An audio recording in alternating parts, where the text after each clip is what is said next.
पथ के प्रणेता चैत्य पुरुष मुख्य रूप से ये इस ओर संकेत देता है कि योग यात्रा की ओर जब हम मुड़ते हैं तो कौन सा भाग है जो हमको लीड कर रहा है। इसको हम ऐसे समझें कि जैसे कोई व्यक्ति किसी प्रोफेशन में जाता है तो कई बार उसका माइंड उसको लीड करता है, वो जानना चाहता है या वो कुछ एक प्रकार का ज्ञान हासिल करना चाहता है तो माइंड लीड करता है। कोई यदि चैरिटी के वर्क्स या इस तरह की चीज़ों में जाना चाहता है तो उसके हृदय उसको प्रेरित कर रहा है कि आप फिलैंथ्रोपी या इस तरह की एक्टिविटीज़ में जाइए। कोई अगर जीवन में कोई बड़ी पोजीशन या वेल्थ धन इत्यादि जुटाना चाहता है तो उसका प्राण तत्व उसको आगे ले जाता है। इस प्रकार से हर भाग जो हमारी चेतना का है, हमारे व्यक्तित्व का है, समग्रता में वो किसी न किसी रूप में लीड करता है। लेकिन जब भगवान के पास जाने की बात होती है, जब इस आध्यात्मिक यात्रा की बात शुरू होती है तो ये जो तीनों जो लीडर्स हैं ये फेल कर जाते हैं। और उसका एक कारण ये है कि मन अपने आप में उसको कुछ भी नहीं मालूम है भगवान के बारे में।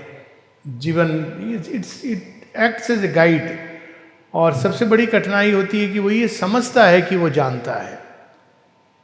अज्ञान समस्या नहीं है, समस्या ये है कि अज्ञानी जब ये सोचता है कि मैं जानता हूँ तो वो बहुत विकट समस्या है। तो मन उस तरह का है कि उसको, क्योंकि वो एपेक्स पर है अभी तक पशुओं के उसमें, तो उसको ये लगता है कि मैं जानता हूँ।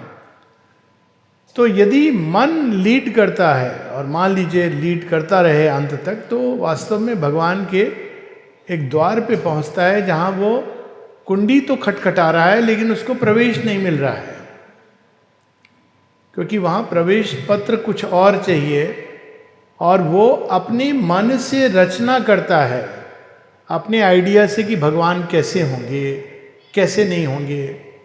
और जब भगवान उसकी कसौटी पर खरे नहीं उतरते हैं, लोग कहते हैं ना कि भगवान मनुष्य का टेस्ट लेते हैं, भगवान नहीं लेते, मनुष्य भगवान का टेस्ट लेता है।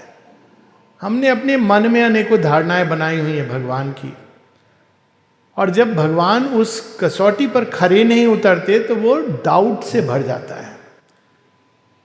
तो एक पॉइंट के आगे वो नहीं लीड कर पाता, उसने पूर्व धारणाएं हैं उसके अनुसार वो जाएगा। और पूर्व धारणाएं कई कारणों से बनती हैं, उसका बैकग्राउंड है, संस्कार है, सीमाएं हैं। जैसे हम सब सोचते हैं भगवान सबका अच्छा करते हैं। अब अच्छा करने का मतलब क्या है? मेरे घर को धन धान्य से भरा रहे, मेरा सब कुछ जीवन में सारे मेरी कामनाएं सेटिस्फाइड हो, ये हमारी धारणाएं हैं। और यदि ऐसा नहीं होता जीवन में तो मन के अंदर डाउट्स आ जाते हैं। अभी जो डिफिकल्टीज की बात हो रही थी, उसी प्रकार से हृदय जब जाता है तो वो हृदय अगर लीड करता है तो वो अटैचमेंट, ये उसका जो मुख्य जो पावर है इमोशनल अटैचमेंट। तो इमोशनल अटैचमेंट में वो अगर एक विशेष रूप से भगवान को पकड़ना चाहता है, ये तो मेरे भगवान हैं, ये तो मेरे हैं, मैं हूँ इनका जो मध्यस्थ करूँगा, मैं इनका खास हूँ, मैं इनका विशेष हूँ। तो जो केवल भावनात्मक भक्ति होती है, एक शुद्ध भक्ति होती है जो चैत्य सत्ता से उठती है, उसमें बहुत आसानी से अहम भाव आ जाता है। और वो भक्ति धीरे धीरे व्यक्ति को, और उसमें ये भी होता है कि मैं जो चाहूँगा या मैं जो कहूँगा भगवान करेंगे ही करेंगे। बहुत सारी ऐसी समस्याएं आती हैं और उस भक्ति के अंदर जो चैत्य, जो हृदय के भाव से अटैचमेंट के थ्रू निकलती है, मोह के द्वारा ग्रसित होती है, उसके अंदर बहुत जल्दी जितनी तेजी से वो ऊपर उठती है उतनी तेजी से उसके अंदर डिस्पेयर आती है, डिप्रेशन की ओर चली जाती है कि ऐसा क्यों हुआ, ऐसा क्यों नहीं किया भगवान ने। बहुत सारे ऐसे भजन भी हैं कि तुमने तारे हैं लाखों, हमें भी तारो तो हम भी जाने। अरे मतलब ये कोई क्राइटेरिया है? सुना है तारे हैं तुमने लाखों, हमें भी तारो तो हम भी जाने।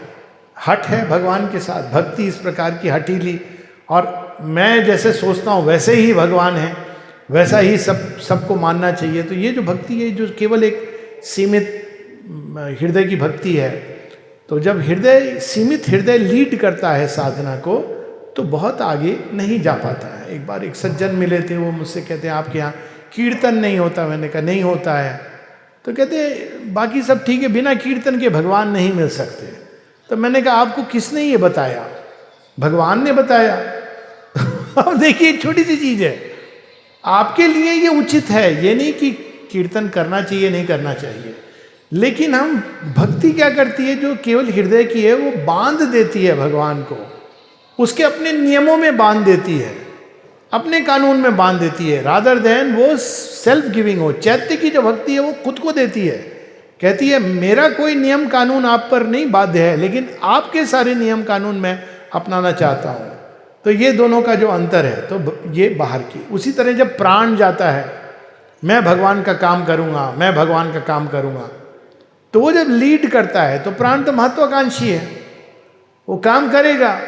जिस दिन उसको एक वो सिचुएशन बनी ऐसी कि नहीं आप तो, कहानी है ना कि कोई चर्च में जाता था व्यक्ति, 5 साल बाद लोगों ने कहा कि भाई तुम तो ब्लैक हो, ब्लैक्स का अलग अब चर्च बन रहा है, तुमको अब कल से वहाँ पर जाना, तो ये चर्च तुम्हारे लिए अलाउड नहीं है, ये तो केवल वाइट्स के लिए चर्च है। तो वो बड़ा उलझन में, वो दुखी होके प्रार्थना कर रहा है क्राइस्ट से कि मेरे जीवन में ये क्या हो गया, मुझे उस चर्च से भेजा जा रहा है जहां मैंने खून पसीना एक करके बड़ा किया, मतलब वो पहले से इन्वॉल्व है उसमें। तो क्राइस्ट प्रकट होते हैं, कहते हैं दुखी क्यों है बच्चा? कहते हैं मुझे इस चर्च से अब निकाल रहे हैं, 5 साल मैंने यहाँ इतनी मेहनत की, तपस्या की, उसका क्या? तो क्राइस्ट कहते हैं तो दुखी क्यों हो रहा है? मुझे तो ये 5 साल पहले निकाल चुके हैं, तुझे आज निकाल रहे हैं। We are in the same boat, good company. तो अब महत्वाकांक्षा की समस्या ये होती है कि वो बाहरी रूप से, हर रूप से लीड करना चाहता है, जबकि योग का पहला चरण है कि not me but God is the leader, मेरे हिसाब से, मेरे प्रकार से। तो वो महत्वाकांक्षाएं जो होती हैं, सबसे बड़ी बाधाओं में से एक माने कहा है एम्बिशन। और अगर वो एम्बिशन स्पिरिचुअल एम्बिशन हो जाए तो वो तो बड़ी भयानक होती है। तो अब फिजिकल अगर लीड कर रहा है, तो फिजिकल ने तो अपना नियम बनाया हुआ है कि मैं नियम के अनुसार ये सारी चीज़ें कर रहा हूँ, रोज जा रहा हूँ, प्रणाम कर रहा हूँ, रोज सुबह मैं रामायण का पाठ कर रहा हूँ, हनुमान चालीसा कर रहा हूँ, तो हो गई मेरी साधना। ऐसे लोग हैं जो कहते हैं कि भाई हम तो नियम से 2 घंटे रामायण का पाठ पढ़ते हैं, उनको याद भी है, लेकिन उसको जीवन में नहीं उतार रहे हैं, क्योंकि मैकेनिकल साधना ऐसी होती है, फिजिकल लीड कर रहा है, फिजिकल कॉन्शियसनेस, उसके अंदर कोई चीज पड़ गई, संस्कारों से पड़ी, तो वो उसको करता रहेगा। तो इन सब का अपना स्थान है, लेकिन ये केवल भूमि को जोतते हैं। जैसे यज्ञ होता है तो पुरोहित के पहले उपपुरोहित आते हैं, तो उनका काम क्या होता है? सब देखना, सामग्री आ गई, ये आ गया, शुद्ध घी आ गया लकड़ी कौन सी आई है उसको देखते हैं, जुटाते हैं, करते हैं। उसके बाद पुरोहित आता है। तो ये जो पार्ट्स हैं प्रारंभ में, क्योंकि बहुत रेयर होता है कि सीधा चैत्य सत्ता की स्पार्क लगे, पहले ये पार्ट सामने आके ये पुरोहित हैं, खासकर इसमें जो माइंड है, तो ये माइंड अपने हिसाब से चलता है और सिखाए हुए तरीके से चीज़ें आ रही हैं नहीं आ रही, वो ऐसे समझता है। फिर एक समय आता है, जब टाइम आता है उस रियल पुरोहित के बाहर आने का। इसको वेदों में कहा गया है अग्निर्होतारम, अग्नि इज द रियल पुरोहित। वो जब आता है तो फिर वो चीजें एकदम बदलने लगती हैं, क्योंकि अब आप नए प्रकाश में चीजों को देखने लगते हो। माइंड ने एक नियम बनाए हुए हैं अपने, उसके अनुसार वो चल रहा है। चैत्य का एक ही नियम होता है, whatever the divine wills. चैत्य की भक्ति का एक ही तरीका है, I give myself to the divine.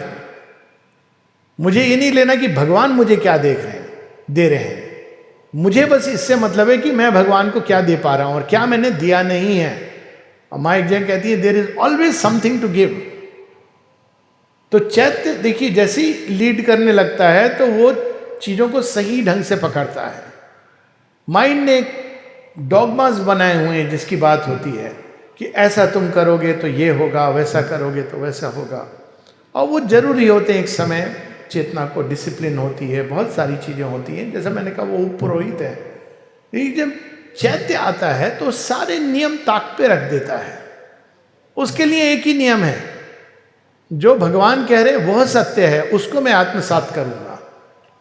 मैंने जो सोचा है, जब तक चैत्य नहीं बाहर निकलता है तब तक व्यक्ति ये कहता है कि वेदांत में मैंने यह पढ़ा है, द्वैत में ये पढ़ा है, विशिष्ट अद्वैत में ये पढ़ा है। अब श्री अरविंद का कौन सा वेदांत है या कौन सा स्कूल ऑफ थॉट है? जब चैत्य निकलता है तो कहता है जो श्री अरविंद कह रहे हैं वह वेदांत है। ये मैं कि आप उस चीज की संपूर्णता को आपके सामने प्रकट होती है। एक बार किसी ने, एक बड़े फेमस प्रोफेसर थे, ये दोनों का अंतर समझने के लिए, जो माइंड जब लीड करता है और जब चैत्य लीड करता है। एक बार किसी ने, एक अंग्रेजी के प्रोफेसर थे, कर्नाटका की बात है, उनसे कहा कि समझ नहीं आती श्री अरविंद की इंग्लिश। मतलब उसके अंदर ये था कि उनकी इंग्लिश सही तो है, लंबे लंबे सेंटेंसेस है, आप कैम्ब्रिज में पढ़े हुए हैं, मतलब टॉपर के भी टॉपर है, लेकिन चलो उसको जितनी समझ, कहता है समझ नहीं आती मुझे ठीक से, is it English that Shri Aurobindo is writing? ये प्रोफेसर कहते हैं गोकाक की, it is not English that Shri Aurobindo is writing, what Shri Aurobindo is writing is English. अब देखिए आ गया ना अंतर। तो माइंड के अंदर डाउट्स आते हैं, चैत्य के अंदर डाउट्स नहीं आते हैं। हमारे उपनिषदों में छांदोग्य में बड़ा सुंदर है वो, विद्यंति हृदय ग्रंथि छिद्यंति सर्व संशया। सारे जो संशय हैं बादलों की तरह वो अपने आप चले जाते हैं। आपको माइंड क्या करेगा, डाउट आया और मेंटली उसको आंसर कर रहा है। चैत्य जब बाहर आया तो वो चला गया, और ये ऐसे नहीं जाता है कि एक ब्लाइंड बिलीफ में चला जाता है, आपको स्पष्ट हो जाता है कि इन सब बादलों के पीछे वो सूर्य खड़ा है, उसका खेल स्पष्ट होने लगता है। अब ऐसी क्या बात है चैत्य में? माता जी कहती हैं कि ये वो वायर है जो सीधा डिवाइन से कनेक्टेड है। तो हमारी सत्ता में जो बाकी पार्ट्स हैं वो प्रकृति के, वो निम्न प्रकृति ने अभी तक गढ़े हैं, इसके परे एक परा प्रकृति है। तो निम्न प्रकृति और परा प्रकृति के बीच में एक बहुत बड़ा बैरियर है, निकली ये वहीं से है, इसीलिए वो रूपांतरित हो सकती है। क्योंकि अगर ये अपने आप, जैसे अगर हम केवल सांख्य का दर्शन लें तो ये प्रकृति, मन, प्राण, शरीर, ये तो अपने आप डी नोवो आ गए, तो ये रूपांतरित नहीं हो सकती, क्योंकि अकॉर्डिंग टू दैट ये तो अपने आप में जैसी है वैसी रहेगी। लेकिन श्री कृष्ण और श्री अरविंद दोनों इस बात की पुष्टि करते हैं कि नहीं, ये जो निम्न प्रकृति है परा प्रकृति से निकली है, यही वेद भी बताते हैं। तो उसके विस्तार में हम नहीं जाते। और चूंकि ये निम्न प्रकृति जो त्रिगुणात्मक है वो परा प्रकृति से निकली है, इसलिए ये रूपांतरित हो सकती है। लेकिन दोनों के बीच में एक बहुत बड़ा बैरियर है, जिसकी बात वो सारे हमारे उपनिषदों में कही गई है, परार्ध और अपरार्ध, ये सारे जो झिल्ली है। इसलिए वो जो रिसीव करती है वो बहुत लिमिटेड रिसीव करती है, और जो रिसीव करती है चूंकि वो सीमित है, उसको सीमित ढंग से समझती है। एक बार चंपकलाल जी की बड़ी इंटरेस्टिंग बात वो बताते हैं कि दो बातें बड़ी बड़ी सुंदर बातें। कहते हैं कि एक समय था जब माँ आर्टिफिशियल फ्लावर नहीं, देखने से पता चलता था, जब कोई देता था तो वो मतलब किनारे की she is not liking it, ये उनका अपना जो अनुमान था। फिर कहते हैं बहुत वर्षों बाद शी स्टार्टेड अप्रिशिएटिंग इट। अब देखिए फ्लावर्स भी वो परफेक्शन की तरफ गए। वो केवल हम सब ने देखे वो जो आर्टिफिशियल फ्लावर पहले आते थे, और जो अब तो माँ बड़ी प्रसन्न हो के उसको, अच्छा ये कैसे पूछती थी उसके बारे में। तो चंपकलाल जी कहते हैं कि यदि मैं इस कालखंड के बीच में चला गया होता और आया होता लौट के, तो मुझे लगता है ये क्या हो गया, because according to him mother does not like artificial flowers. एक और उदाहरण देता हूं, कई ऐसे उदाहरण हैं कि ये दोनों का जो अंतर है कि माँ ने एक बार कमरे में कोई चीज़ को ठीक करना था, या वो थोड़ी ऊपर थी, पवित्रदा को ये बात कही। तो चंपकलाल जी इसको देख रहे हैं कि कैसे करेंगे, क्या करेंगे। पवित्रदा ने वो जो कुर्सी थी जिसको उपयोग में लाती थी श्री माँ, उस पर चढ़ के उन्होंने ठीक करके नीचे आ गए। कहते ये मैं नहीं कर सकता हूँ ये। अब वहाँ वो कहते हैं कि माँ का आदेश है, he is doing it, end of the story. जब भगवान का आदेश है उसके आगे सारी चीजें सुपरसीड हो जाती हैं। लेकिन माइंड ऐसे नियम बनाता है और उसके अनुसार वो चलता है, खुद ही बंधन बनाता है। एक जगह श्री अरविंद कहते हैं कि चैत्य नहीं बंधन में है, बंधन में तो प्रकृति है और चैत्य उसके अंदर चला गया इसलिए वो बंधन महसूस करता है। हमने कितने देखिए डॉगमास बनाए, रिचुअल्स बनाए, क्या क्या नहीं बनाया है कि ये ना करोगे तो भगवान प्रसन्न नहीं होगा, वो ना करोगे तो भगवान प्रसन्न नहीं होगा। जो सर्वव्यापी है, सर्वत्र है, सर्वसाक्षी है, सर्व सक्षम है, उसको आप काल की या किसी कृत्य की गति में कैसे बांध सकते हैं? वहीं से तो ऑल लाइफ इज योगा निकलती है कि भाई केवल religious activities are not spiritual, even fighting a war is spiritual. तो ये जो चीज है सीमित प्रकृति, ये नहीं रिसीव कर पाती है, उसके लिए वो ऑपरेटिंग सिस्टम नहीं है उसके पास, माइंड आइदर और में करता है। और जब चैत्य क्या है, चैत्य की ओरिजिन क्या है? चैत्य की ओरिजिन स्वयं सुपर माइंड में डिवाइन, और वो सदैव उससे कनेक्टेड है। माँ कहती है the mind can not understand the super mind but you can glimpse the super mind through the psychic door, क्योंकि ये वो भाग है जो जनरेटर के वायर की तरह है, जो डिवाइन रूपी जनरेटर से ये मन प्राण शरीर रूपी लैंप को कनेक्ट करता है। तो चैत्य के पास एक डायरेक्ट एक्सेस है उस नॉलेज की, मेंटल रूप से नहीं है उसके अंदर, लेकिन उसके प्रकाश में माइंड प्रकाशित हो जाता है। जब चैत्य अपना प्रभाव डालता है तो मन के अंदर वो सारी चीजें, जो कई बार होता है ना over a period of time, अपने आप मन में कई चीजें क्लियर होती हैं कि अरे कैसे क्लियर हो गई, बिकॉज चैत्य जाग गया है। अब वो क्या करता है, उसका तरीका बड़ा सिंपल है। माइंड अंधेरे में खोज रहा है कि भाई सुई कहां गिरी है, चैत्य क्या करता है, उसको एक्सप्लेन नहीं कर रहा है, लॉजिक नहीं दे रहा है, वो उसकी टॉर्च लाइटें कहता है वहां गिरी है, और माइंड जाके उसको पिकअप करता है। तो इसके अंदर वो प्रकाश है जो माइंड को प्रकाशित करता है। हृदय का वो जो अटैचमेंट्स हैं उससे वो कैसे डील करता है। अब माइंड और इग्नोरेंट हार्ट अगर डील करेगा तो वो अगेन उसमें वो नियम बनाए, वो एक विरोधाभास ले आएगा, ये या वो। चैत्य क्या कहेगा? चैत्य तो वो कहेगा जो यज्ञवल्क्य ने कहा, इसमें भी भगवान है, उसमें भी भगवान है, इसमें भी भगवान है, तुम इसको छोड़ जाओ, उसको पकड़ रहे हो। अरे पकड़ना है तो भगवान को अपनी समग्रता में पकड़ो, और पकड़ो क्या, खुद को उनको पकड़ लेने दो।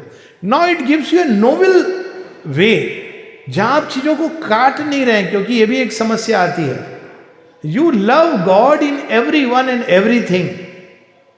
अब आपके जीवन में एक नए ढंग से हार्ट का जो ऑपरेटिंग सिस्टम है वो बदलने लगता है। अब वो कहते हैं अच्छा मुझे तो लग रहा है, एक जगह माँ से किसी ने पूछा, माँ जो कहा जाता है कि मानवीय प्रेम भगवान को प्रेम करने के मार्ग में बाधा है, तो हमें क्या करना चाहिए अगर मानव प्रेम जीवन में आ जाए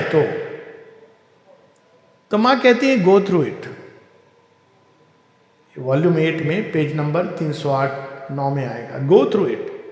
फिर वो हंस के कहती हैं, कई बार लोग जब उस मानव प्रेम को काट देते हैं, क्योंकि दैट्स हाउ, कि भाई हार्ट कहता है अटैचमेंट, इसको मैं काट डालूंगा, तो जब वो काट देता है तो वो प्रेम की संभावना को ही नष्ट कर देता है, and it takes sometimes life to recover it. माता जी के वर्ड्स हैं। चैत्य क्या करता है, उसको धीरे धीरे डायरेक्ट करता है। भाई प्रेम करते हो, लेकिन ऐसे प्रेम थोड़ी किया जाता है, ऐसे पजेसिव होकर प्रेम करते हैं क्या, ऐसे जेलसी के साथ प्रेम करते हैं क्या, ऐसे डिमांड करके प्रेम करते हैं क्या। अब चैत्य क्या कर रहा है, आपको धीरे धीरे ट्यूट कर रहा है। अंत में मां कहती है इफ यू परसिस्ट, एक्सपेक्टेशन करके प्रेम करते हैं क्या, ये चैत्य अपने अंदर, वो हार्ट के अंदर ये भाव लाएगा, तो धीरे धीरे वही प्रेम जो आपके लिए अटैचमेंट था और बाधा था, वो आपकी मुक्ति का मार्ग बनने लगता है।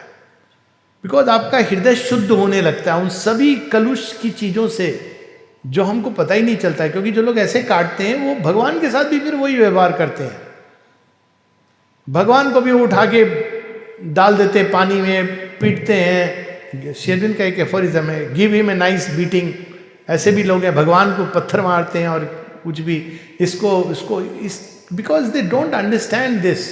उन्होंने अपने, और जहां भी लोगों ने हृदय के कोमल भावों को नष्ट किया, वो बहुत ही क्रूर और कठोर हो गए।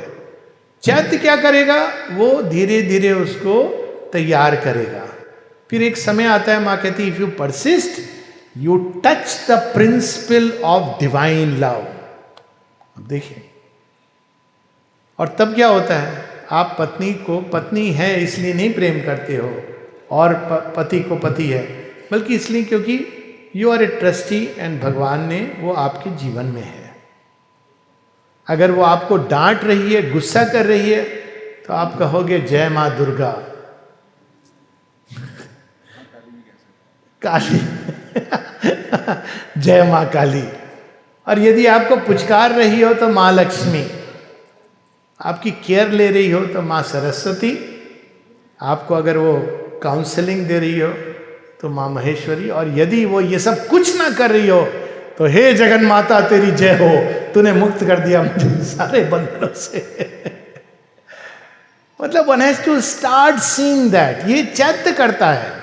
इसी को चैत्य रूपांतरण की जो बात होती है, that is the first necessity, कि वो हार्ट को, टिपिकल वेदांती ने उसको कट करेगा कि मेरे को संन्यास लेना है लेकिन मैं माँ से बंधा हुआ हूँ, माँ मुझे परमिशन दे दे तो मैं संन्यास ले लूँ। That's not how it is. तो चैत्य का देखिए कितना महत्व है इस रूपांतरण। माइंड को वो प्रकाशित कर देगा। अब वही चीजें जो डाउटफुल लगती थी, जहां लगेगा आपको अरे भगवान ने मेरे साथ ऐसा क्यों किया, अब जैसे ही माइंड प्रकाशित होता है कहता है वो तो बड़ा कृपा का अवसर था, but for this my life and my mind would have been as stupid as ever.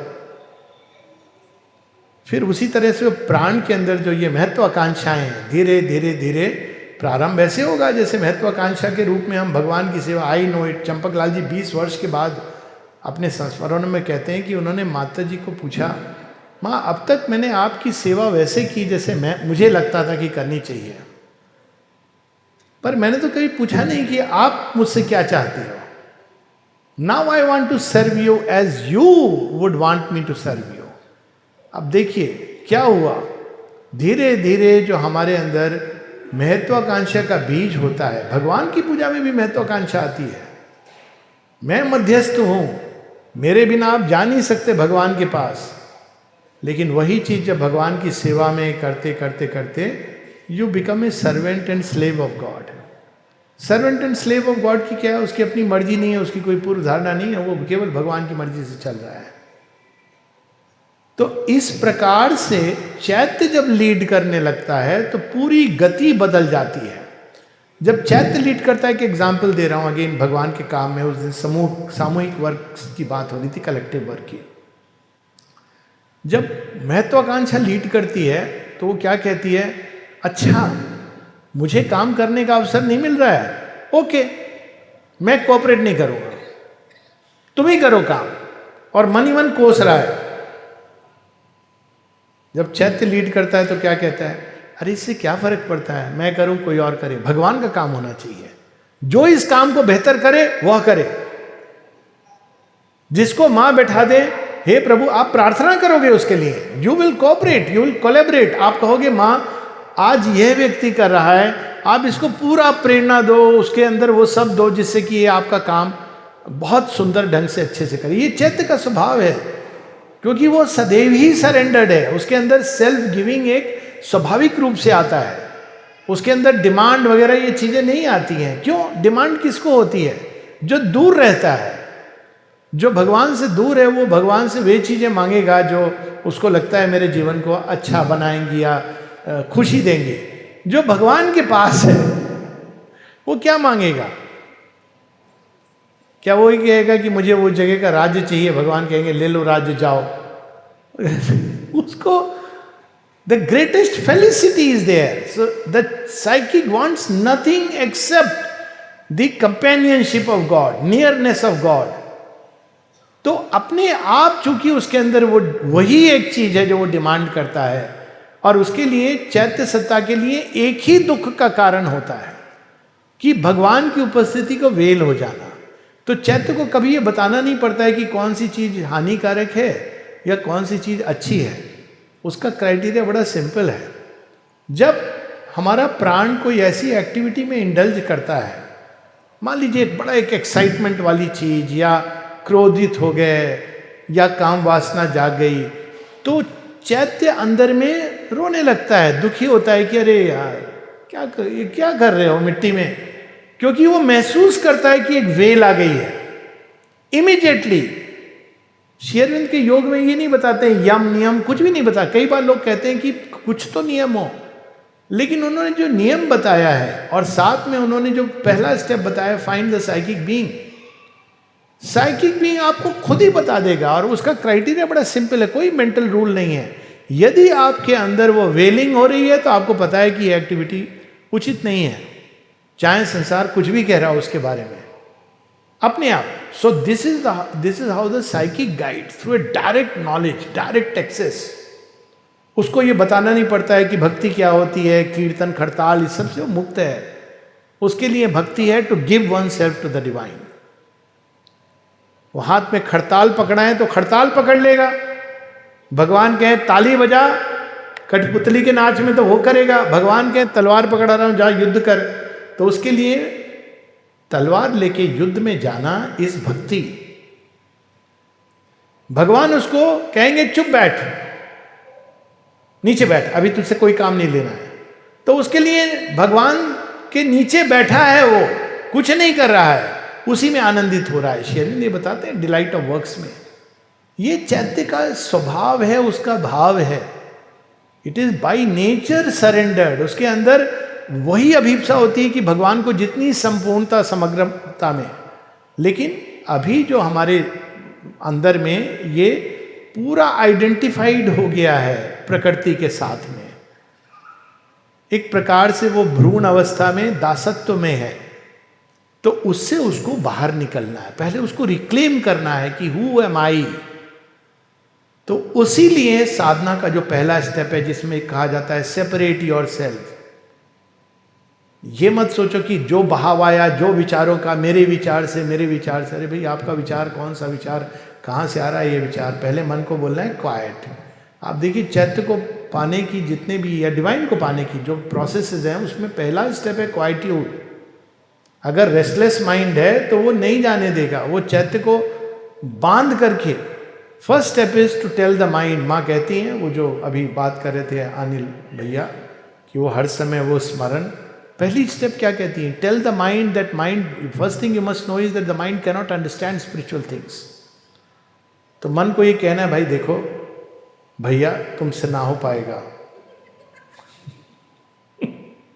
तुम बैठ जाओ, कैडबरी खाओ। तुम्हारे लिए मेंटल कैडबरी क्या होती है? फिलॉसफीज।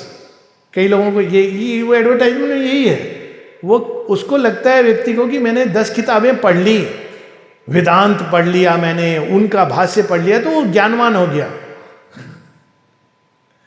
तो वो मेंटल कैडबरीज है, उसको भगवान तू खा, कम से कम तो थोड़ी देर चुप रहेगा। और जब माइंड धीरे धीरे शांत होता है, जब उसको ये भाव होता है कि ये सब किताबें पढ़ के भी मैं नहीं जाना। एक बार वही बात हो रही थी, कुंभ की बात हो रही थी, तो कोई मुझे ले गया है गुरुजी के पास। तो गुरुजी मुझसे उन्होंने इंट्रोड्यूस कराया कि ये तो आश्रम से आए हैं, ये वो। तो उन्होंने कहा गीता पढ़े हो? मैंने कहा हाँ पढ़ा हो। ऐसे सुंदर गीता। बोले अच्छा हमको गीता का सार बताओ। तो एग्जामिनेशन लेने लग गए। अरे भाई अतिथि गया है एग्जाम। तो मैंने कहा वो तो बहुत सरल है। क्या है? मैंने कहा सब कृष्णमय है। तो वो चुप हो गए, कहते इसके आगे तो कुछ पूछा नहीं। कहा गीता का सार बताओ। मैंने कहा सार तो ये है कि सब कृष्णमय है। तो कहते अच्छा ठीक है, प्रसाद लेके जाना बच्चा जाके। देखिए ये मेंटल गेम्स जो होते हैं वो अपने आप शांत हो जाते हैं। रेस्टलेस माइंड किताबों से, इससे ठीक है, ये एक प्रिपरेशन है, लेकिन यदि ये इंडिस्पेंसिबल होता तो कई लोगों के लिए तो असंभव होता भगवान को पाना। ये एक तैयारी कर सकता है, कई लोगों के लिए ये एक बाद में एक टूल के रूप में काम आता है।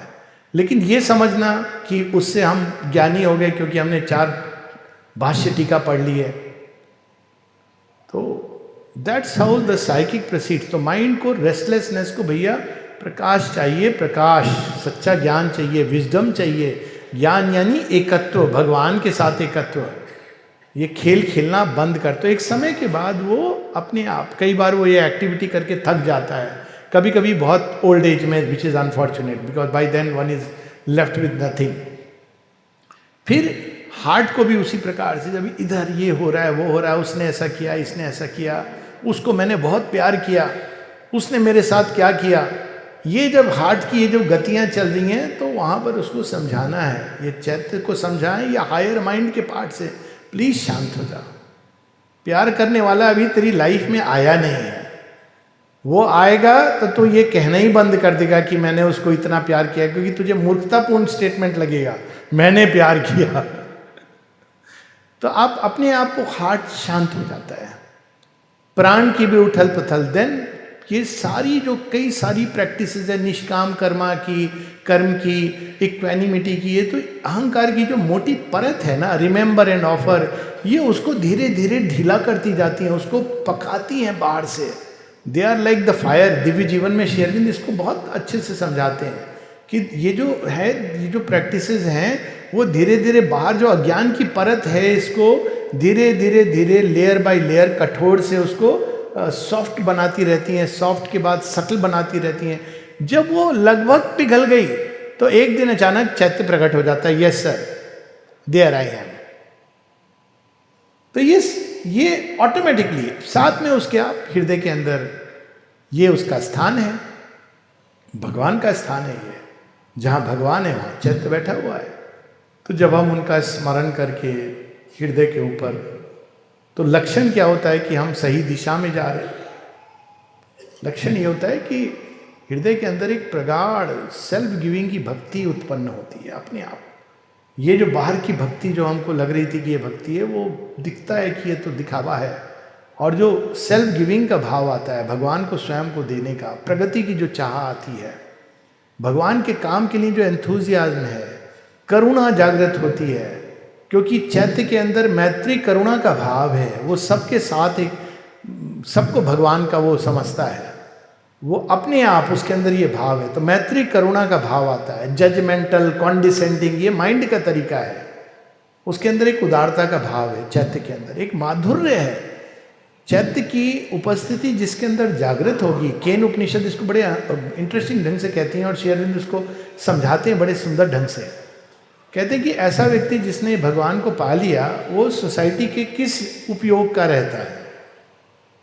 तो कहते हैं केन उपनिषद में लास्ट में कि वो उस फूल की तरह हो जाता है जहां मधुमक्खियां आती हैं रसपान करने के लिए, क्योंकि उसके अंदर वह माधुर्य अब निकल रहा है जिसको लोग संसार में खोज रहे हैं लेकिन नहीं मिलता है, जिसके कारण दुखी हैं। तो दुख के वो मूल में जाके उसका निवारण, और उसको कुछ करना नहीं है, कोई लेक्चर नहीं देना है, कोई उसको ये नहीं कहना है कि नहीं हाँ हो जाता है, जीवन है, दुखी है, इसमें जो आया है वो जाएगा, ये कुछ नहीं कहना है आपको। चैत्य की उपस्थिति जहाँ जागृत है, उसमें बैठ के ही शांति आ जाती है, उसके अंदर वो प्रेम और मधुरता कंटेजियन की तरह फैलती है। चैत्य की उपस्थिति आपको मृत्यु के भय से मुक्त कर देती है, क्योंकि आप सबके अंदर आप अपने ही अमृतत्व को जान जाते हो, अमृत से भरा हुआ जो तत्व है, और साथ में आप ऑटोमेटिकली आप जानते हो कि मृत्यु एक छल है, और वो चैत्य के अंदर आपकी पास्ट लाइफ, भविष्य सबका ब्यौरा है।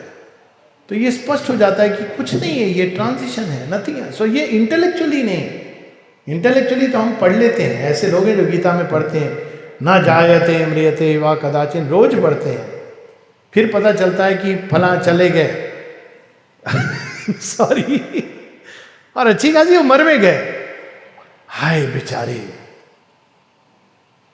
वो चले गए। अरे क्या चले गए, कहां चले गए?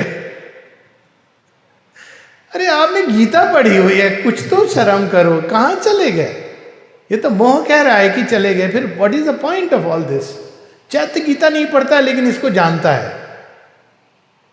तो कभी ऐसे मां बताती कितने उनके उदाहरण है कि people make such a to do of death. वो क्या कहेगा, एक बार एक बच्चा मेरे साथ जा रहा था स्कूटर पे, 5 साल का बच्चा, तो देखा कुछ लोग हा वो कर रहे हैं, रो रहे हैं इतना, तो कहते ये क्यों रो रहे हैं? मैंने कहा किसी की मृत्यु हो गई है, somebody has died। तो कहते हैं okay then why are they crying? मैंने कहा I have no answer, you are right basically, but they are crying. They are attach to the person, they don't want him to go. तो फिर वो कहता है, देखिए बच्चे परसेप्टिव, कहता है but isn't it good for that person because he will go further. I said yes, yes, but don't try and preach all this there. But isn't it true? भाई वो आगे की यात्रा में जा रहा है, वो कोई सांप छछूंदर नहीं बनेगा, बेटर ह्यूमन बीइंग बनेगा। किसी को आप प्यार करते हो तो यही तो चाहते हो ना कि व्यक्ति आगे जाए। तो चैत्य के अंदर ये आता ही नहीं है, दुख की रेखा क्रॉस नहीं कर सकती है, क्योंकि वो चीजों को सही ढंग से देखता है, सही मूल्यांकन करता है उनका। उसके पास ये फॉल्स मूल्य नहीं है, सही मूल्य है। वो जानता है only thing worth it is eternal, और वो जहां भी सत्य जो है वो नष्ट होता ही नहीं है। वो चाहे व्यक्ति ने जो अपने अंदर अर्जित किया हो या समाज में, संसार में, वो नष्ट नहीं हो सकता है, बिकॉज वो ट्रूथ है, बाय इट्स नेचर वो बेस है, ये चैत्य जानता है। तो माँ एक जगह लिखती है to know how to suffer, ये वॉल्यूम 2 में उनकी राइटिंग है। वो कहती है जब भी सफरिंग हो, पीड़ा हो, तो क्या करना चाहिए? वो कहती है कि तुम अपने हृदय की गहराई में जाओ, वहाँ एक ऐसा डायमंड है, एक ऐसा प्रकाश है जिसको कोई दुख की छाया नहीं छू सकती। और ये कुछ भी इंटेलेक्चुअली उसको नहीं कहना पड़ता है कि देख भाई तुझे दुख नहीं आना चाहिए। नहीं, नहीं आएगा। आप प्रयास भी करोगे तो नहीं आएगा। That's the beauty of the psychic. वो जिसको कहते हैं ना ऑटो करेक्टेड मोड है उसके अंदर।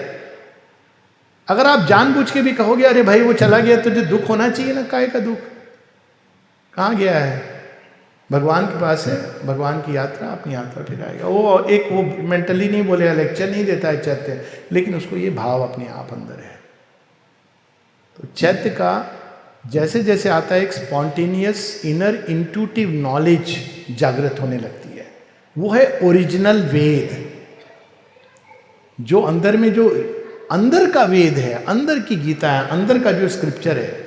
Just few minutes more I take, वो खुल जाते हैं उसके द्वार। और जब वो द्वार खुल जाते हैं तो वो सारी चीजें, यही तो कहा गया ना हमारे यहाँ ब्रह्म के बारे में, एक ही जाने सब जने, सब जानत एक ना होए। तो वो कौन जनाता है? चैत्य आपको डोर की चाबी उसके पास है। पुरोहित वो है असल। माइंड तो फेन कर रहा है, पुरोहित की एब्सेंस में कह रहा है कि भाई मंदिर का देखभाल मैं करता हूं। तो आप पूछो उससे भैया चाबी, यानी चाबी तो पुजारी जो असली हैं वो अभी विश्राम कर रहे हैं। और जिस दिन वो पुजारी आता है, द्वार खोल देता है, तो आपके पास एक्सेस है to infinite knowledge of every kind, let me say, of every kind in every field. आप अप्लाई करोगे थोड़ा सा with the pressure of the psychic, it door can open.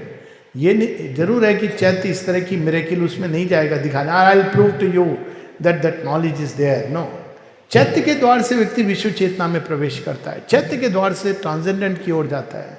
चैत्य वो कड़ी है जिससे वो धरती और स्वर्ग को जोड़ सकता है। ये सारी चीजें, और उसका मार्ग बड़ा सरल है, सबसे अद्भुत, जिससे विल स्टॉप। चैत्य के पाने का क्या तरीका है? बहुत सरल है। आपको गाय को बुलाना है तो बछड़े को ले आओ पास में, और बछड़े को बुलाना है तो गाय को पुकारो। ये दोनों तो साथ रहते हैं। गैया आएगी तो बछड़ा भाग भाग आएगा। मामा करोगे तो चैत्य आएगा। वही है, उसको नरिश नहीं करते हम। नाना प्रकार की इंफॉर्मेशन सुबह से शाम तक, इसको, ये तो बेचारा भूखा रहता है, इसका तो कई बार अन्न प्राशन भी नहीं होता है। तो उसको नरिश करना है। श्री अरविंद माता जी को जब हम पढ़ते हैं तो हम नरिश करते हैं। ये जो इस तरह की सो कॉल्ड कॉन्फ्रेंसेस, यज्ञ जो होते हैं, उसमें वो नरिश होता है।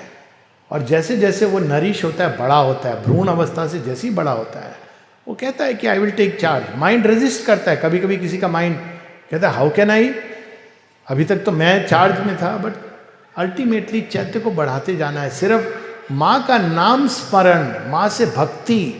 शेरविंद कहते हैं fastest methods to find the psychic being is devotion, surrender, अहेतुकी भक्ति। इस लास्ट बात से हम लोग रुकेंगे क्योंकि अदरवाइज बहुत विशाल सब्जेक्ट है। अहेतु की भक्ति क्या कहती होती है? भक्ति तो एक वर्ड है, हम सब परिचित हैं। भक्ति होती है जो उसका जो रूट है भज,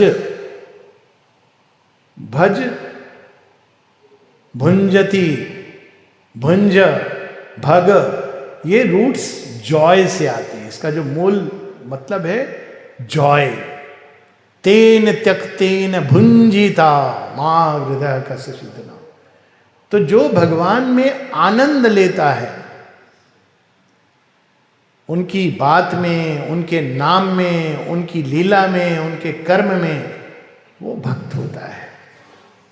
इसको भगवान में आनंद आता है। श्योरबिंदो नामे आनंदो जोगीराज हो नमो नमो। और जो भगवान में आनंद लेता है, भगवान भी उसमें आनंद ले रहे हैं। यही तो भक्ति का रस है। उसको कुछ नहीं चाहिए, बस भक्त को केवल ये चाहिए, आज जाने की जिद ना करो अब बैठे रहो, पहलू में बैठे रहो, लेकिन भगवान आदेश देंगे वहां जाना है तो चला जाएगा।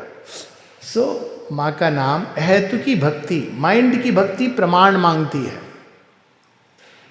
और प्रमाण किस आधार पर? अपने ही उसने क्राइटेरिया बना रखे हैं, उसके आधार पर। प्राण की भक्ति डिमांड करती है, भगवान हो ना तो ओमनीपोटेंट हो, हाँ तो दो, मैं जो मांग रहा हूं, अरे भाई पड़ोसी ने भी मांगा है, उसके ने भी मांगा है, यही चीज मांगी है, अब तू बोल मैं किसको दूं तो प्राण की भक्ति डिमांड करती है, माइंड की भक्ति प्रमाण मांगती है। लेकिन चैत्य की भक्ति केवल एक चीज जानती है, टू गिव वन सेल्फ। उसके पास ना कोई डिमांड है, ना एक्सपेक्टेशन है, केवल इसके सिवाय इसके कि बस to be forever with the divine, बस इसी को खोजती है। और वही उसका मार्ग प्रशस्त करता जाता है, क्योंकि उसको पता चल जाता है कि ये एक्टिविटी अभी भगवान से मुझे दूर कर रही है, ये व्यक्ति, ये स्थान, ये एक्टिविटी, और यह एक्टिविटी, ये स्थान, ये पुस्तक मुझे भगवान के करीब ला रही है। Till it reaches A point जहाँ वो हर चीज में, हर कर्म में, हर पुस्तक में, हर व्यक्ति में भगवान को ही देखता है, भगवान को ही पाता है। तो बहुत बड़ा विषय है, मैं यहाँ रुकता हूँ इसमें। जय माँ।